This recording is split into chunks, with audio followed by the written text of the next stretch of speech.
Antes de empezar, quiero aclarar que este es un tema muy amplio y que se podría desarrollar de muchas maneras o formas.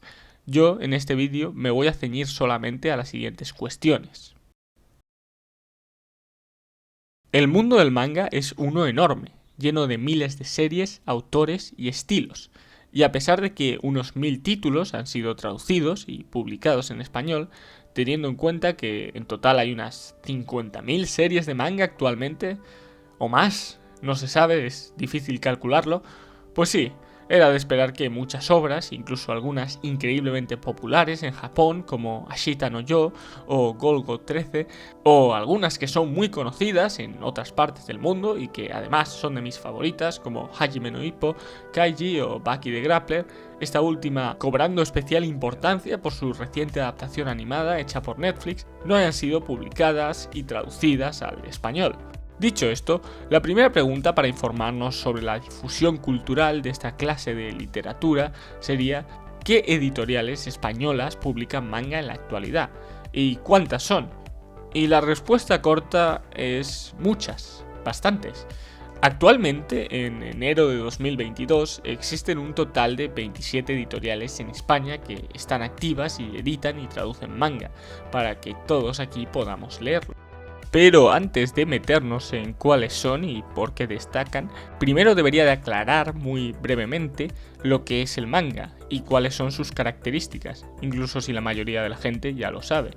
El manga es un tipo de cómic procedente de Japón, con sus orígenes en unos grabados de tinta hechos por el artista Katsushika Hokusai en el siglo XIX. Se distingue de otros cómics no solo por su lugar de origen e historia, sino por su orden de lectura y sus características estéticas. Actualmente, al igual que con la literatura en general, se divide en sus propios géneros y demografías, y hay una serie de obras de particular impacto e importancia cultural que serían equiparables conceptualmente a los best-selling books of all time del mundo de la novela. Y con esta breve aclaración, volvamos a lo de las editoriales. Norma Editorial es una de las editoriales más grandes y reconocidas que publican manga aquí en España, siendo de las que más tiempo lleva publicando cómics japoneses y de las que más apuesta por ellos, habiendo sido fundada en 1977. En su catálogo podemos encontrar también cómic europeo y americano. Cuenta con series de manga que ya son consideradas como clásicos, como Death Note o Ataque a los Titanes, además de muchas otras series relativamente recientes pero muy populares en los últimos años, gracias a sus adaptaciones animadas, como son Kimetsu no Yaiba, traducida como Los Guardianes de la Noche, Jujutsu Kaisen o Chainsaw Man, entre otras más. También cabe mencionar cómo la editorial cuenta con una cadena de librerías bajo el nombre de Norma Comics. Otra editorial importante es Ivrea, fundada en 1997 y con sede en Barcelona. También destaca por tener algunos títulos increíblemente notorios y conocidos, que además casualmente están entre mis favoritos, como JoJo's Bizarre Adventure, Doctor Stone o Vagabond, estando solo especializada en la publicación de manga. Y cuenta con futuros títulos que potencialmente prometen mucho, como Spy Family o Kingdom. Por último, quiero destacar la presencia de Planeta Comics, un sello de la gigantesca editorial Planeta, ¿no? Porque sí, esta editorial también traduce y publica cómics, aunque antes lo hacía bajo el nombre de Planeta de Agostini.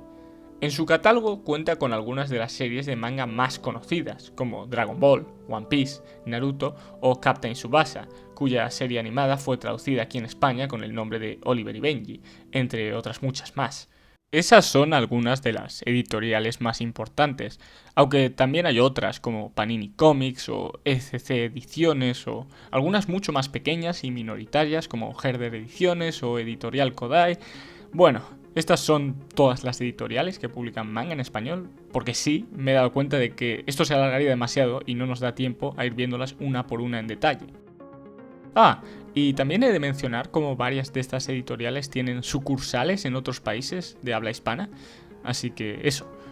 Estas empresas hacen mayoritariamente la difusión de sus productos por internet, a través de las redes sociales, Twitter, Facebook, Instagram, y por sus páginas web, además de en los salones, ferias y eventos relacionados con el manga, los cómics o la cultura japonesa en general. tal como ocurre a mayor escala con las ferias del libro. Pero, ¿qué diferencia al manga de otros cómics o incluso de otros tipos de literatura? Podríamos contestar que su origen de procedencia y tradición, o el estilo y temáticas fácilmente reconocibles y pintorescas, son lo que lo hacen un poco distinto, o porque en la semiótica de los cómics el manga se distingue por el uso de otras familias tipográficas, fuentes, onomatopeyas y tipos de viñetas, entre otras cosas más. Aunque hay que decir que estas características definitorias del manga, que supuestamente lo diferencian de otros tipos de cómics, se han ido difuminando y entremezclando con el paso de los años. Y aunque aún puedes reconocer a un manga de un cómic europeo o americano, la diferencia no es tan grande como la de hace unas décadas. Dicho esto, el manga tiene un fuerte componente estético que juega un papel muy importante como atractivo o incentivo para comprarlo como libro físico para los lectores. O al menos eso opino yo. En el lomo, la sobrecubierta y la cubierta podemos encontrar ilustraciones, colores y patrones, puesto que una de las cosas en las que la difusión de las obras de manga difiere a las de las novelas o literatura puramente narrada es en sus portadas y en su estética en general del volumen o el tomo y la unidad visual de una serie. Existen varios formatos, el principal y el más usado es el tomo recopilatorio o tankobon, de unas 200 páginas y que contiene varios capítulos de una serie. La mayoría de los mangas que se traducen y publican en España tienen este formato, excepto algunas ediciones especiales o conmemorativas conocidas como Kanzenban, que suelen ser de mayor tamaño y contienen algunas páginas a color. Los tankobon cuestan unos 8 euros de media y tienen unas dimensiones de formato A6, de 10,5 centímetros por 15. En su lomo no solo aparece el nombre de la serie o el número del tomo, sino que típicamente se pone el rostro de alguno de los personajes de la serie, un dibujo con un esquema o patrón compuesto o algún color. A veces las imágenes del lomo forman una escena mucho más grande compuesta por cada una de las partes, ¿no? Y cuando están todos juntos se ve. Eso, hay símbolos o distintos tonos de color. El caso es que intensifica aún más la unidad visual de una serie o una colección el tener estas cosas ahí. Otro aspecto en el que me quiero centrar es el del coleccionismo, puesto que, como estaba empezando a sugerir, las portadas y contraportadas de los mangas son bastante más atractivas y vistosas, hablando en general, que la de la mayoría de los libros de texto o novelas, o al menos a mí así me parece. Esto tiene sentido puesto que el aspecto visual tiene mayor peso en el mundo del cómic que en otro tipo de libros, donde lo fundamental es puramente su contenido, su calidad narrativa. Argumentaría que hay un atractivo a tener una colección de manga o de cómics en general y que se ve más impresionante o al menos más variopinta y curiosa en una estantería que una de libros normales. Quiero decir, esto es una observación personal, es posible, o incluso probable que me equivoque, pero siento que las portadas de muchas novelas y libros en general y los lomos son, no sé, demasiado sobrias, blandas, poco expresivas, genéricas, hasta aburridas, al menos para mi gusto. En cambio, las portadas de muchas obras de manga contienen colores llamativos, escenas altamente violentas, eróticas, o simplemente bellas, están estilizadas y eso como que tiene su encanto al verlo. Por último, quiero mencionar algunas cuestiones sobre traducción y edición que hacen que el mundo de la publicación de manga en español sea a veces un tanto complicado. Por ejemplo, hay ocasiones en que es difícil predecir qué series serán un éxito o, por el contrario, un fracaso editorial. Al igual que los editores de novelas o ensayos o cualquier otro tipo de libro, a veces no tienen claro si algo le va a gustar a los lectores o piensan que sí y luego no. Puede ser complicado saber si una obra va a tener éxito o no, y al final todo el mundo a veces se acaba equivocando o acierta.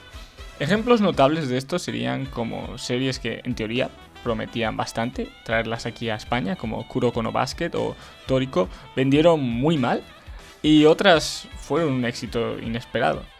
También está la dificultad de adquirir los derechos de una obra o de mediar con distintas compañías o autores japoneses, ya no solo por la cuestión de la distancia o el idioma, sino también por diferencias culturales y, bueno, por supuesto, el tema de la traducción, que requiere de unos traductores cualificados que no solo sepan japonés, sino que además entiendan cómo adaptar ciertas frases o expresiones, puesto que la traducción es más un arte que una ciencia. Como resumen, en este vídeo hemos examinado y abordado cuáles son las principales editoriales de manga en España, cómo éstas venden y difunden sus catálogos, cuál es el atractivo o el incentivo no solo de leer manga, sino de comprar sus tomos físicos, y además cuáles son algunos de los retos que las editoriales tienen que enfrentar a la hora de publicar estos cómics que vienen de la otra punta del mundo. Y con esto hemos terminado y gracias por ver el vídeo. Disculpa el tema peculiar de este vídeo. Realmente se trata de un trabajo final que vale la mitad de la asignatura, de una asignatura de cuarto de carrera llamada Literatura Española, Difusión Cultural, y que sustituye el examen. Así que sí, hice un vídeo sobre manga para una asignatura de la universidad como trabajo y examen. El caso es que la manera en que está hecho, como es breve, pero es conciso, es formal, los temas que aborda, su estructura, no me convence. O sea, estoy contento de haber terminado el vídeo y de haberlo entregado, pero no se siente tan propio, ¿no? Si yo lo hubiera hecho para el canal exclusivamente, el enfoque hubiera sido distinto, hubiera investigado mucho más, lo hubiera hecho de manera diferente. De hecho, es posible que me haya equivocado en algo. Seguro que hay gente que está mucho más metida en el mundo de las editoriales, traducción y publicación de manga, que a lo mejor si ve esto me podría corregir o me podría asegurar o decir que ciertas cosas no son así, sino que son un poco distintas. A lo mejor me he equivocado algo en, no sé, las editoriales o algunas cosas que digo. Pero, bueno, en general, aún así creo que es un vídeo decente como vídeo y como concepto creo que está bien, aunque no es la clase de contenido que yo crearía por mi cuenta.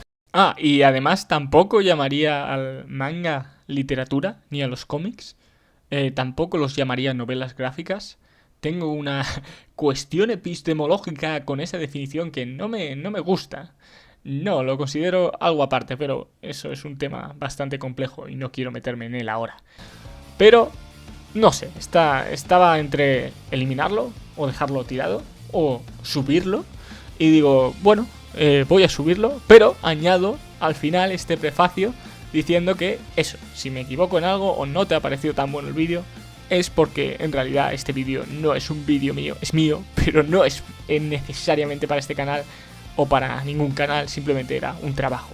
Pero bueno, lo aprovechamos y en vez de dejarlo tirado o eliminarlo, lo subimos. Y dicho esto, yo soy Senshi Nico y nos vemos en un vídeo mucho más propio mío la semana que viene. Nos vemos, pasa un buen día.